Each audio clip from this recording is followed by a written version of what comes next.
Aluminium खुद जहर है।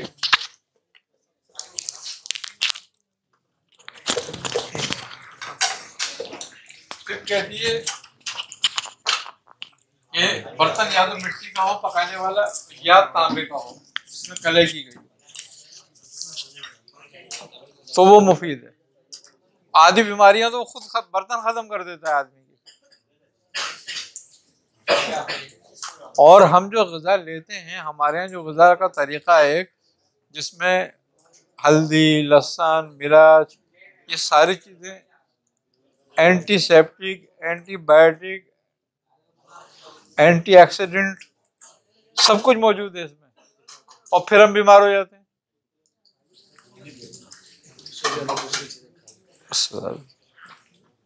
और उसको भी तो गलत तरीके से खा रहे हैं ना, गलत चीजों में।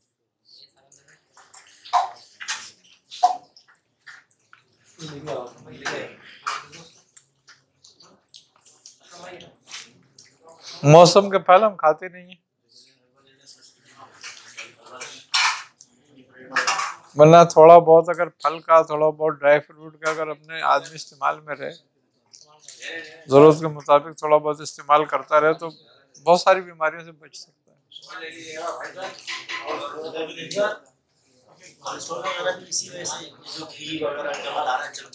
बिल्कुल इसी वजह से तो हो रहा है, बिल्कुल इसी वजह से हो रहा है। और फिर सबसे बड़ी बात यह है कि तुम गाय का गोश्त पसंद करते हो खाने में,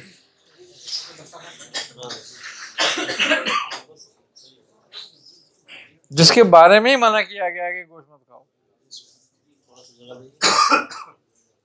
दूध गाय का पिया जाए, गोश्त भैंस का खाया जाए, है ये कानून है ये। लेकिन ये कि हम तो करते नहीं है। अब फिर सबसे ज्यादा हमारा जो है वो जोर फार्म पर है। जितनी तबाही ये चिकन फैला रही है, फार्मी मुर्गी और फार्मी अंडे, उतनी तबाही तो कोई और चीज दूसरी फैला भी नहीं रही है। इसका मुताबाली क्या है? देखो, सब्जियां अल्लाह ताला ने नहीं दी, दालें नहीं दी, लेकिन मुसलमान नहीं रहता आदमी खाने के बाद। हाँ, मतलब दालों में बेहतरीन प्रोटीन मौजूद है, सब्जियों में बेहतरीन चीजें मौजूद हैं जो बड़ी बीमारियों से महफूज रखती हैं। अच्छा, सबसे बड़ी बात यह है कि आपके जिस्म में हरारे हैं, और गोश्त जो है हरारे पैदा करता है, और उसके अलावा कुछ नहीं पैदा करता, या फिर कोलेस्ट्रॉल पैदा करता है। अच्छा, हरारों की आपको इतनी ज्यादा जरूरत नहीं होती, जो आपके जिस्म में और ग़िज़ा से बनते हैं वही काफी हो जाते हैं। अच्छा, ये बल्कि गोश्त खाना बुढ़ापा लाता है। जो आदमी गोश्त ना खाता वो अपनी उम्र से कम लगेगा, और जो गोश्त खाता है वो अपनी उम्र से ज्यादा लगेगा, क्योंकि बुढ़ापा पैदा करता है, ये बढ़ाता है इंसान को जल्दी। अच्छा, फिर दूध हम भैंस का पीते हैं जिसमें इंतहाई चिकनाई है, गाय का नहीं पीते, पतला दूध नहीं पीते, ना बकरी का पीते हैं। तो हम उल्टे चलते हैं, भैंस का दूध पीते हैं और गाय का गोश्त खाते हैं। फिर दूसरे ये चिकन वगैरह, ये वो आजकल इतना खतरनाक हो गया है ये कि अब जो बच्ची हैं जो फास्ट फूड का ज़्यादा इस्तेमाल करती हैं, उनमें हार्मोन्स की जो प्रॉब्लम पैदा हो रही है बड़ी कसरत से पैदा हो रही है, जिसका नतीजा बांझपन है। हदीस भी है ना कि वक्त आएगा कि औरतें बांझ हो जाएंगी।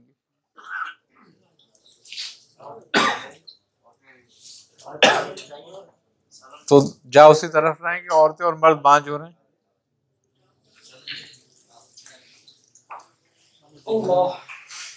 आप महीने में एक दफा खा लो, लेकिन देसी खा लो।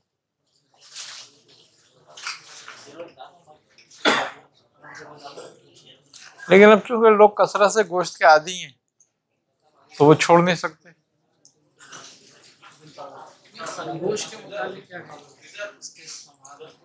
खरगोश का बेहतरीन गोश्त है।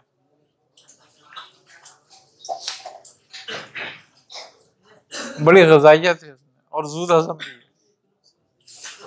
जल्दी हज़म होता है और बहुत अपने अंदर ग़िज़ाइयत रखता है।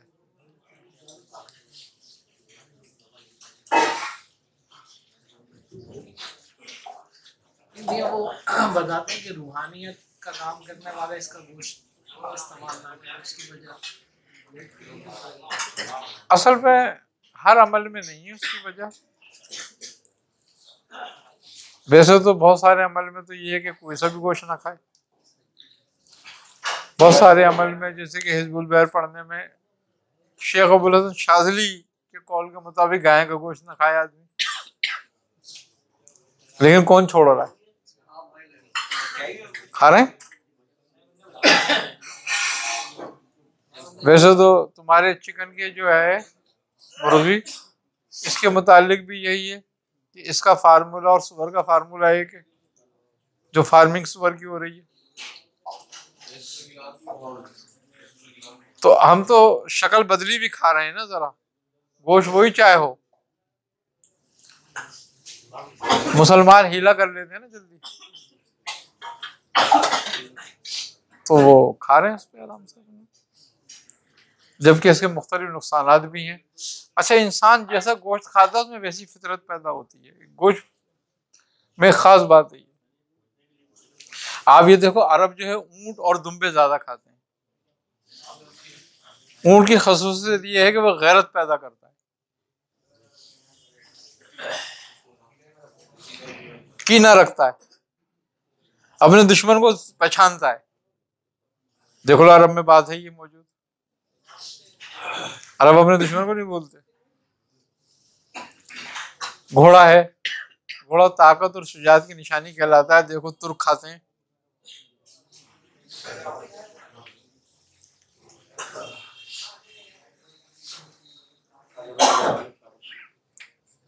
गाय है, हर जुल्म सितम को सहती है। देखो खाते हैं, कितनी सह रहे सब, है ना। अब चूजे का गोश्त खा रहे हैं, वो चिकन के के और चू चू चू वो करता रहता है, ये भी चू चू करते रहते हैं, कुछ करते नहीं, लेकिन हर वक्त चू चू चू चू चू करते रहेंगे ये, लेकिन कुछ करना नहीं है इन्होंने। फितरत पैदा करती है। ये कानून है कि जो जिस चीज का तुम गोश्त इस्तेमाल करोगे। अब देखो हफ्शी बंदर खाते हैं, देखो हर वक्त नाचते गाते रहेंगे।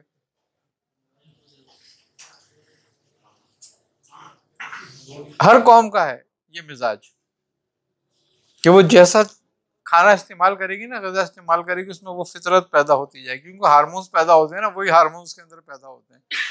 ये इलाज बिल ग़िज़ा और ग़िज़ा बिल मिसल, जैसे कि कहा जाता है कि भाई पैरों में दर्द है तो बकरे के पायों का ना यखनी पियो, तो पाँव के दर्द को फायदा करती है। बकरे के पुट का गोश्त खाओ जिसकी कमर में दर्द रहता है, तो उसको फायदा करेगी। तो ये बिल मिसल है। तो हर ग़िज़ा के हार्मोन्स जो हैं वो वैसे ही पैदा करते हैं। आप जिस चीज के सबसे ज्यादा नजदीक हो ना, वो है वेजिटेबल। वो आपको इतना नुकसान नहीं पहुंचाती।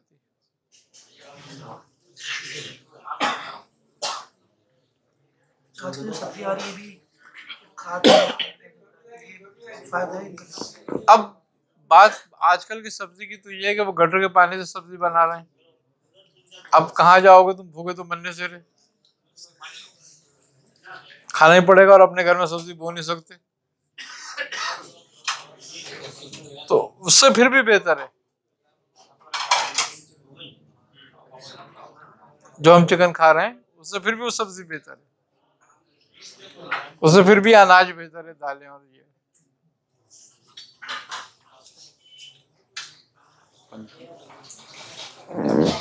कुछ लोग आए हैं भेद करना चाहते हैं। अच्छा, आई ना समझ में बात। तो ये कि अगर हम अपनी ग़िज़ा में तब्दीली करें और थोड़ा सा ख्याल करें तो बहुत सारे फ़ायदे हो सकते हैं। और सबसे बड़ी बात यह है कि सबसे ज़्यादा नुकसान जो करती है वो करती है बसियार खोरी।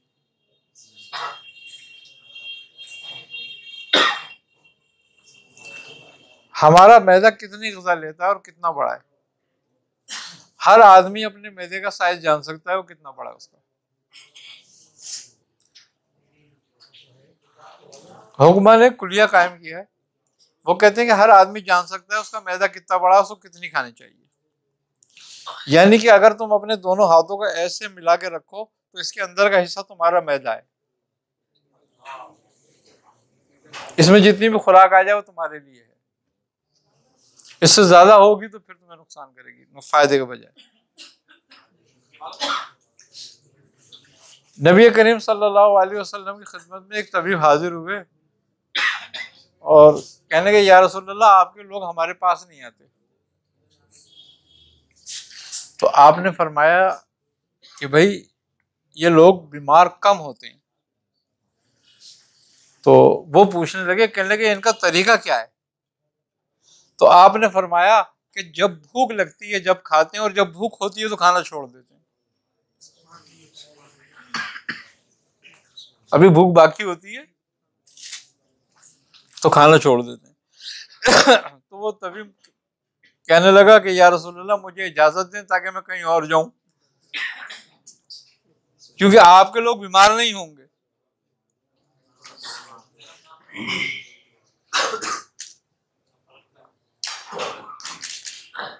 तो इसीलिए कहा है कि कम खाना हिकमत है, सेहत है।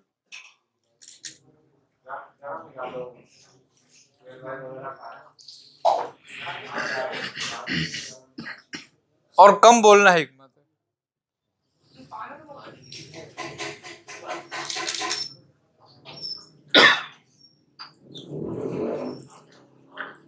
और कम सोना गफलत को दूर करता है। कम खाना सेहत को फायदेमंद है, और कम बोलना हिकमत और दानिश पैदा करता है। तो हम लोग अच्छा हम रोजा भी रखते हैं तो फिर सारा दिन तो भूखे रहते हैं, लेकिन शाम को पूरा करते हैं उसको। जब तक दस्तरखान पे एक भी चीज मौजूद हो उसको जाने नहीं देते।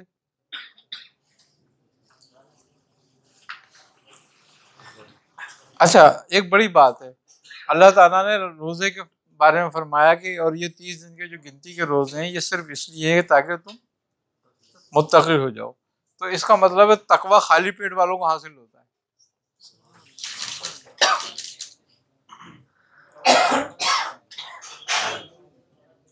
अगर तकवे के लिए कुछ और अमल होता तो वो कराई जाती प्रैक्टिस।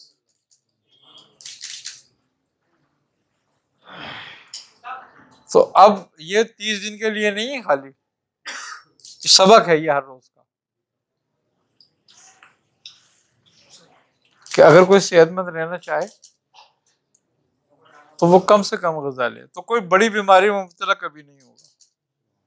छोटे मोटे मर्ज तो आने चाहिए उसको।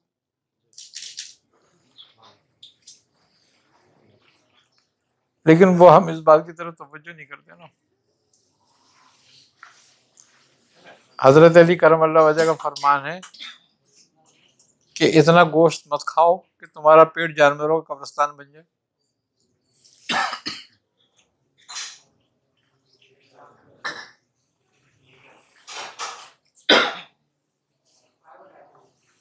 अच्छा वो लोग जो जितनी सादे ग़िज़ा लेते हैं वो उतने सेहतमंद रहते हैं।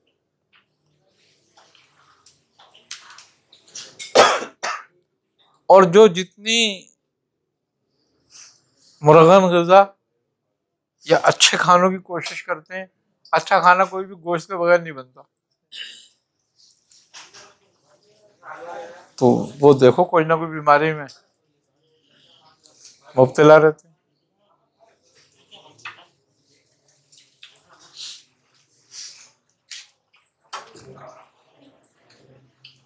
सहाबा इकराम थे, उनकी जिंदगी कैसी गुजरी।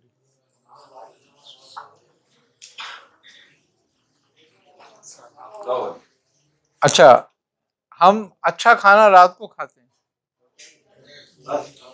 अच्छे खाने का हुक्म सुबह नाश्ते करने का है। बुजुर्ग कहते हैं कि सुबह को शाहाना और रात को फकीराना। सुबह तो बादशाहों का सा खाना खाओ और रात को गरीबों का सा खाना खाओ। दिन का कोई कॉन्सेप्ट खाने का है नहीं।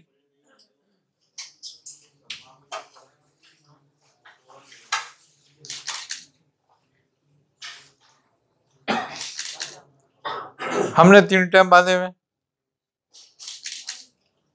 और जो खाने का टाइम है उसमें एक प्याली चाय पी लेते हैं या फिर एक स्लाइस खा लेते हैं साथ में। हाँ, जो कैंसर को डेवलप करता है जिसमें जितने भी डबल रोटी हैं और पापे हैं जिसमें भी खमीर डाला जाता है हमारे यहाँ, वो खमीर जो है वो केमिकल से डाला जाता है।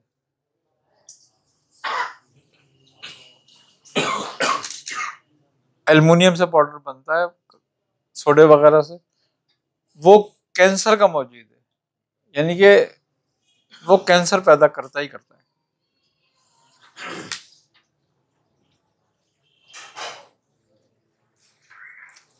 अच्छा, मैदे के मुंह को खराब करता है।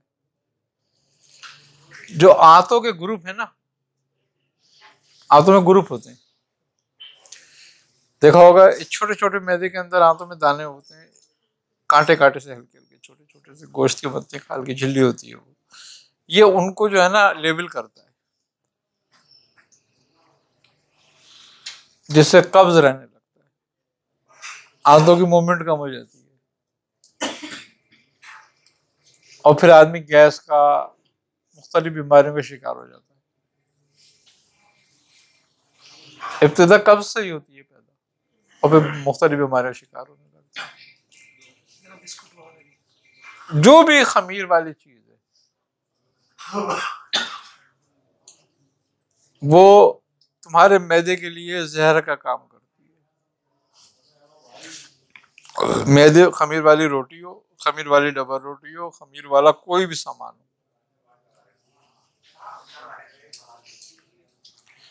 सूफी खमीर से क्यों दूर रहते हैं?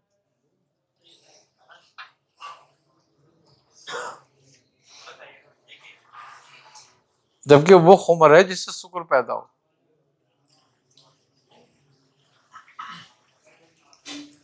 इसी के लिए मना किया गया है ना, क्योंकि अंगूर को सड़ाकर ही बनाई जाती है ना। लेकिन वो तो उस खमीर से भी दूर रहते जो आटे में हो।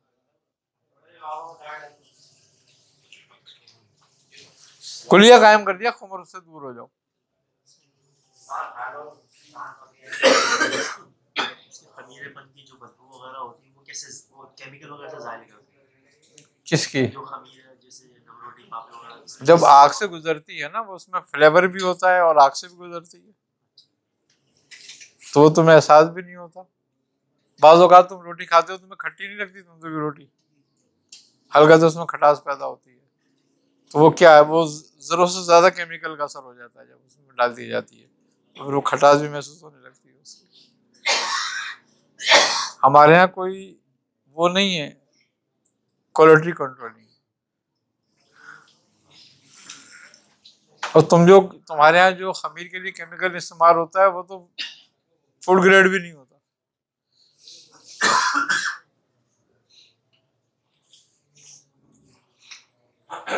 और हम इस्तेमाल कर रहे होते हैं।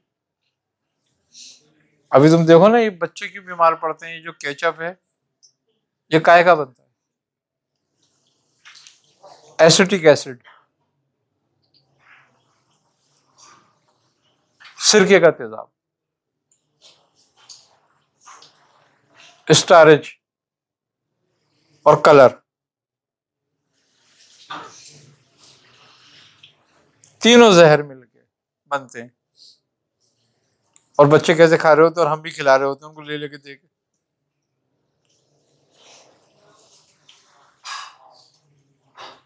जिसका नतीजा क्या होता है, वो टॉन्सिस का शिकार, गले का शिकार, सीने का शिकार, मोशनों का शिकार। तो खाने पीने में अगर एहतियात बरती जाए, बच्चों को खाने पीने में, आप देखो ना घरों में चटनियां बनाते हैं, बहुत अच्छी अच्छी चटनियां बनती है घरों में, वो हमने छोड़ दी।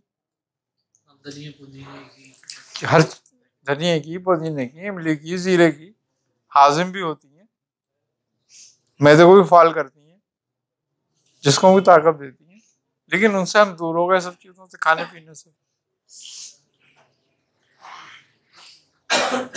फिसाद में पड़ गए।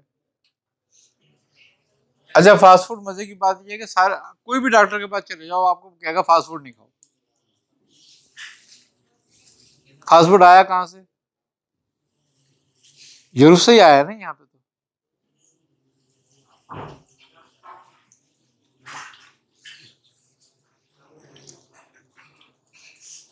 आपकी कल्चर नहीं है, आपकी गुज़ा नहीं है।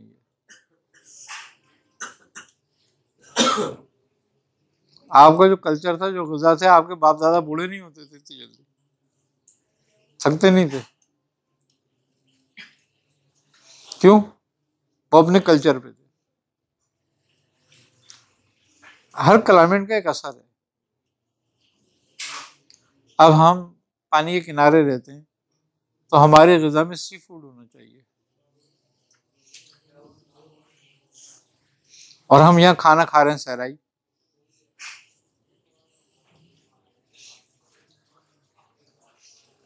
कोहिस्तानों का, चोलिस्तानों का, तो नतीजा क्या निकलेगा उसका? तो ये सब समझने वाली बात है।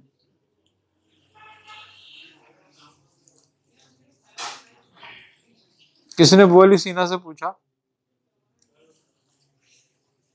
कि ये बताओ खाना कब खाना चाहिए? उसने बोला मालदार आदमी को अपने वक्त से खाना खाना चाहिए, और गरीब आदमी को जब भूख लगे खा ले।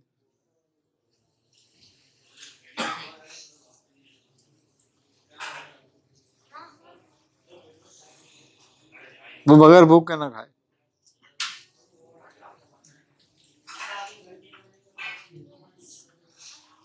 फिर हमारे यहाँ चलने का रिवाज नहीं है, रात को खाना खा के तो मरी हुई भीड़ हो जाते हैं, हिलते ही नहीं फिर अपनी जगह से। और जबकि हुक्मा कहते हैं कि रात को खाना खाने के बाद जरूर चलो 40 कदम, चाहे तुम्हें कांटों पर ही चलना पड़े।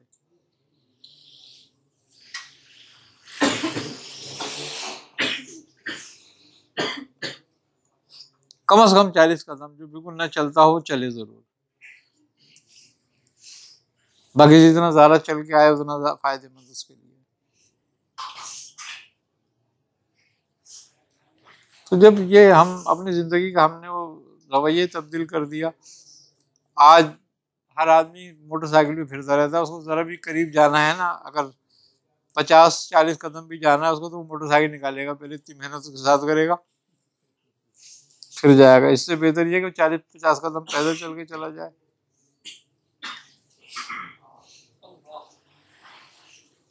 तो बहुत सारी चीजें ऐसी हैं। आज हमारे हर आदमी कमर का दर्द का मरीज हो रहा जा रहा है, वो उसकी वजह मोटरसाइकिल।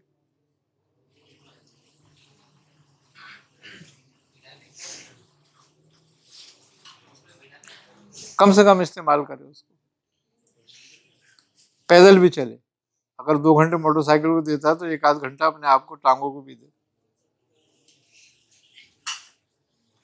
बहुत फायदेमंद। अब पहाड़ी इलाके के जो लोग हैं, 70-80 बरस का आदमी जो होता है, वो गठरी सर पे रख के ऊपर चढ़ रहा होता है। वो हम सीधे जमीन पे नहीं चल सकते लेके, वो पहाड़ी पे चढ़ रहा होता है लेके उसको। हमारे यहाँ तो 2-3 घंटे जाते हैं और सेहतमंद रहते हैं वो लोग। ये जिस्म जो है ना, ये ऐसी मशीनरी है, अल्लाह ताला ने ऐसी बनाई है इसको कि दुनिया का सबसे पेचीदा इल्म है ये, इल्मुल अब्दान, और ये सबसे पेचीदा मशीनरी है। आज तक दुनिया में कोई ऐसी मशीनरी नहीं है कि जिससे ज्यादा पेचीदा हो।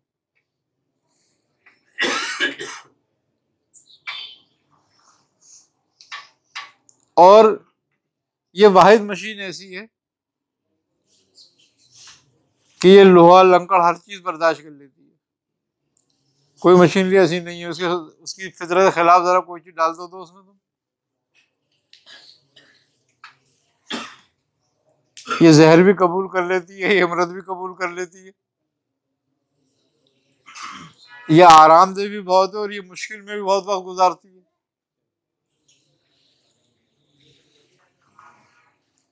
हुक्मा लिखते हैं कि इसकी जो तबई उम्र है ना, यानी कि जैसे इसको डिजाइन किया गया है, इसकी तबई उम्र जो है ना वो 120 साल है।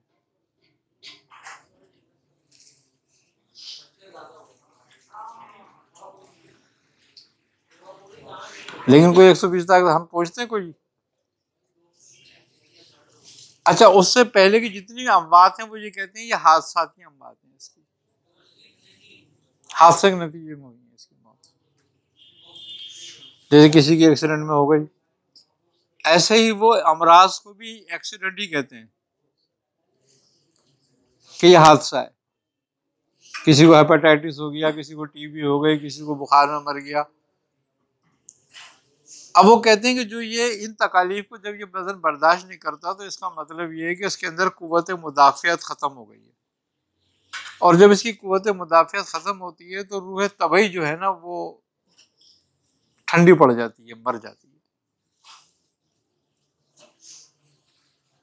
तो ये अपनी बेसिकली उम्र को नहीं पहुंच पाता।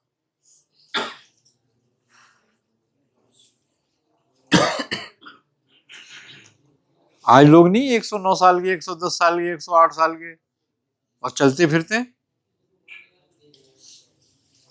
जिन्होंने अपने आप। अच्छा, और जितने भी कवायद हैं वो कवायद जो सरकार दो आलम सल्लल्लाहु अलैहि वसल्लम की हयात मुबारका में मिलते हैं, उस पर पूरी तरह अमल करने वाले जो है ना वो तबई उम्र पाते हैं।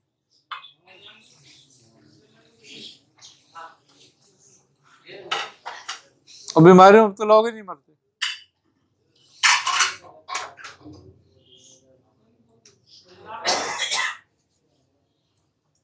ये एक ऐसी मशीनरी है इंसान के, इसको जिस चीज का आदी कर लो ये उसकी आदी हो जाएगी।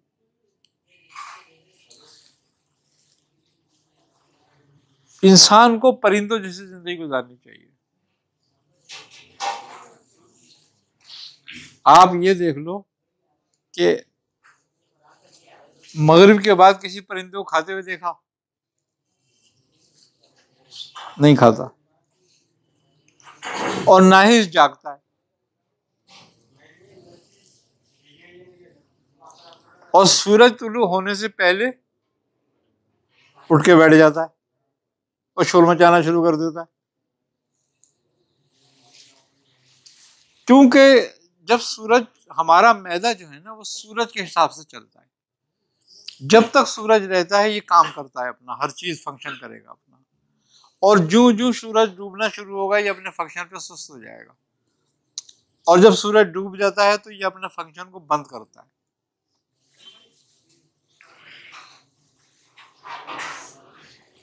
और फिर सूरज के तुलू होने से पहले अपना फंक्शन शुरू नहीं करता।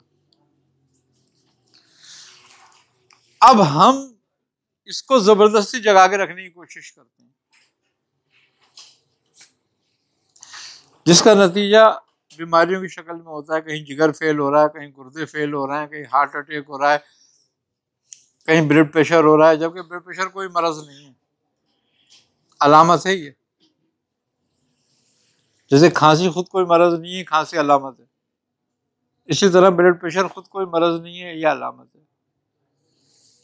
अगर हम अलामत को दुरुस्त कर लेते हैं तो ये मरज दूर हो जाता है। अच्छा, हम मजे की बात यह है ब्लड प्रेशर की दवा तो खाएंगे लेकिन अपनी जिंदगी में तब्दीली नहीं लाएंगे, रूटीन पे नहीं आएंगे अपने।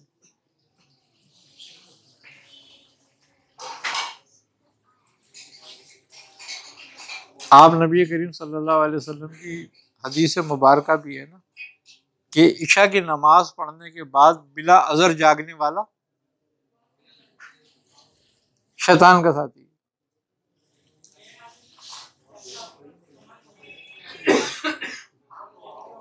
ईशा के बाद आप अपने बर्तन औंधे कर दिया करते थे। सियाही से पनाह मांगी गई है ना तारीख से।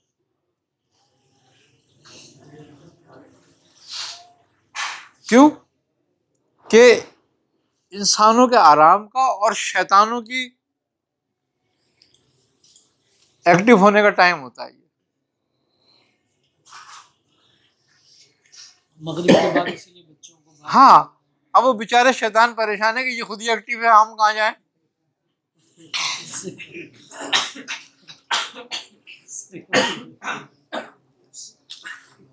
अच्छा, यहाँ काम ही रात को शुरू होता है सारा। तो हमने तब्दीली कर ली। अच्छा देखो, यूरोप में देख लो आप, वो लोग रात को नहीं जागते। बहुत कम लोग रात को जागते हैं, ज्यादातर वो लोग रात को सोते हैं, सुबह सुबह उठते हैं, बिल्कुल अलग सुबह। हजरत अली करमल्लाह वजह का फरमान है कि अगर तू चमकना चाहता है क्या, तो सूरज के तुलू होने से पहले उठ जा,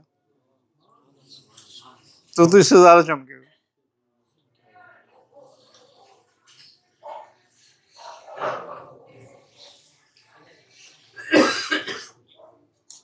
हम सोते ही जब है।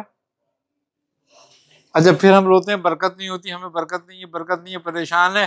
अच्छा, जो टाइम बरकत का होता है उसी टाइम पे सोते हैं। जब रिज़्क़ तक़सीम होने का टाइम हो रहा होता है, वो बरकत का टाइम होता है सुबह का, और उस टाइम पर तो हम सोते हैं आन के। फिर अब जब वो बांटने वाला आता है, सो रहे होते हैं, तो वो फेंक के चला जाता है, जिससे बरकत उड़ जाती है। अच्छा, दूसरी बात यह है कि सूरज तुलू होने के बाद जो सो रहा होता है आदमी, उसका जहन कुंद हो जाता है, उसकी याददाश्त खराब होने लगती है।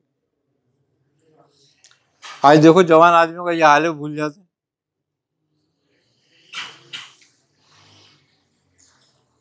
थोड़ी सी हमें अगर अपनी जिंदगी में तब्दीली नहीं आए ना,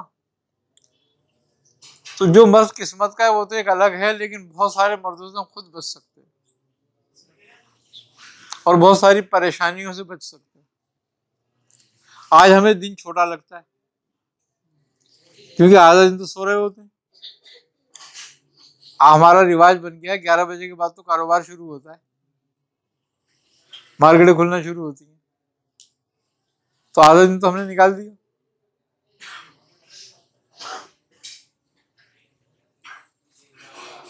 लेकिन अगर कोई सूरज तुलू होने से पहले उठ जाता है, कुछ देर के बाद फिर सो जाए, तो फिर उसमें कोई मसला? देखो, दोबारा सोने का है जिसको कैलुला कहते हैं, वो क्या टाइम है? थोड़ा सा वक्त है, वो जोहर से पहले का है।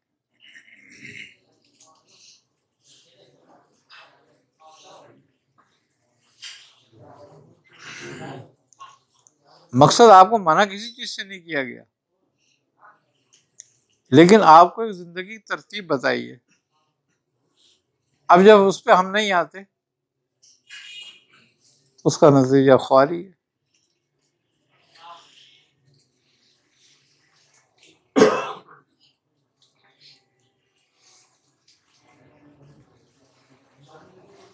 हाँ, वो लोग जो किसी इबादत में गुजार रहे हैं वक्त, उनके लिए तो सही है रात को जागना, चलो ठीक है, वो जाग रहे हैं। अब जिसने मोबाइल पे बात करनी है वो क्यों जाग रहा है रात को? तो भाई दिन भी तो सारा दिन बात करने के लिए है, क्या रात ही अल्लाह मैंने दी है बात करने के लिए? अब ये एक बड़ी बात है, तुम ये देखो कि दुनिया में कहीं पैकेज नहीं देती कोई कंपनी, सिर्फ पाकिस्तान वालों को देते हैं। मुसलमानों को क्यों दिया जा रहे हैं पैकेज? और वो भी रात के ही देते हैं ना, दिन के कभी नहीं देते, ताकि ये रात भर जागेंगे और दिन में किसी काम के ना रहें। तो एक दिन ऐसा आएगा ये किसी काम के नहीं रहेंगे,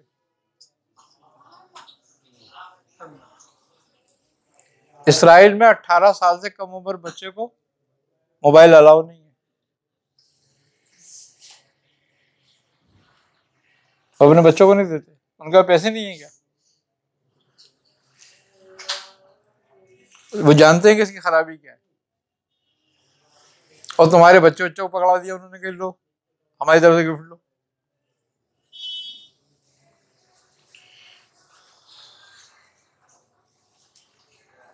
आज बड़ी तेजी से अंधे हो रहे हैं।